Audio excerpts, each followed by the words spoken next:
कहते हैं किसी के जाने से कोई काम नहीं रुकता, लेकिन ये वाकया सुपरस्टार अभिनेता धर्मेंद्र के लिए ठीक नहीं लग रहा। कैसे, आगे भी बताएंगे, लेकिन उससे पहले एक सवाल ये कि जो हर कोई जानना चाहता है कि आखिर उनके फैंस को धर्मेंद्र सिंह देओल के अंतिम दर्शन क्यों नहीं करने दिए गए। एक पद्म सम्मान से सम्मानित व्यक्ति की अंतिम यात्रा पूरे राजकीय सम्मान के साथ निकाली जानी चाहिए थी, लेकिन ऐसा क्यों नहीं हुआ, बात करेंगे इसी पर। नमस्कार, मैं हूं आशीष त्रिपाठी और करीब 6 दशक तक सिनेमाई दुनिया में सितारे की तरह चमकने वाले धर्मेंद्र सिंह देओल का निधन 24 नवंबर को 89 वर्ष की उम्र में हो गया। और धर्मेंद्र के निधन के बाद उन्हें मुंबई के पवन हंस शमशान भूमि में अंतिम विदाई दी गई, जहां उनके बड़े बेटे सनी देओल ने उन्हें अग्नि दी। और धर्मेंद्र की अंतिम यात्रा में देओल परिवार के साथ साथ अमिताभ बच्चन, सलमान खान, आमिर खान, अभिषेक बच्चन जैसी कई नामचीन हस्तियां भी शामिल हुई। नम आंखों के साथ उन्होंने धर्मेंद्र सिंह देओल को अंतिम विदाई दी।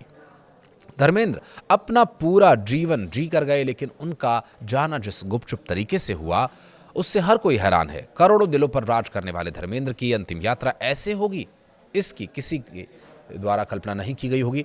और धर्मपाल जी के फैंस कम से कम उनका अंतिम दर्शन तो कर ही सकते थे। धर्मेंद्र सिंह देओल की अंतिम यात्रा निकलती तो पूरे शहर की सड़कें भी जाम हो जाती, लेकिन ऐसा कुछ नहीं हुआ।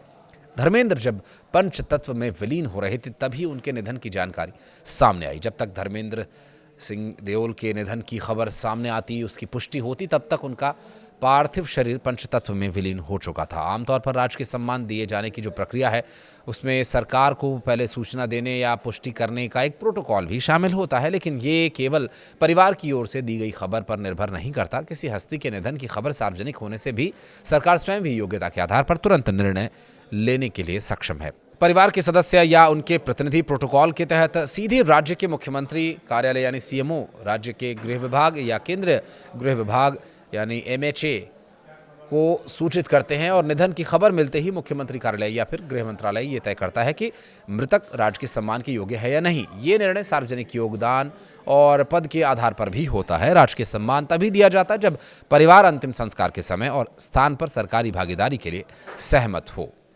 भारत में किसी भी मृत हस्ती को राजकीय सम्मान देने का निर्णय पूरी तरह से केंद्रीय गृह मंत्रालय या संबंधित राज्य सरकार के कार्यकारी विवेक पर भी निर्भर करता है, जिसका कोई निश्चित कानून तो नहीं है। हालांकि ये सम्मान केवल वर्तमान या पूर्व संवैधानिक पदाधिकारियों को ही नहीं, बल्कि देश के लिए योगदान देने वाली हस्ती, कलाकार, वैज्ञानिक, समाज सुधारकों को भी दिया जाता है। निधन की सूचना मिलते ही राज्य का प्रोटोकॉल विभाग, मुख्यमंत्री कार्यालय इस पर फौरन निर्णय लेता है। तो वहीं दूसरी ओर बॉलीवुड के दिग्गज एक्टर धर्मेंद्र सिंह देओल के निधन के साथ ही उनकी आने वाली फिल्म अपने 2 का सपना भी हमेशा के लिए अधूरा रह गया। फिल्म के निर्देशक अनिल शर्मा ने साफ कर दिया कि धर्मेंद्र सिंह देओल के बिना ये सीक्वल नहीं बनेगा। उन्होंने इस प्रोजेक्ट को आगे न बढ़ाने का फैसला ले लिया है।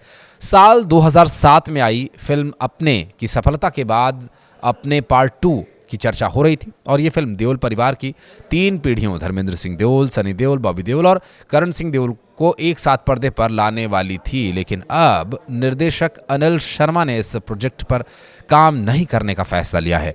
बॉलीवुड में धर्मेंद्र को ही मैन के नाम से भी जाना जाता था। उन्होंने 300 से ज़्यादा फिल्म्स में काम किया और उनकी विरासत हमेशा जीवित रहेगी। वे हमारे दिलों में हमेशा ऐसे ही बने रहेंगे।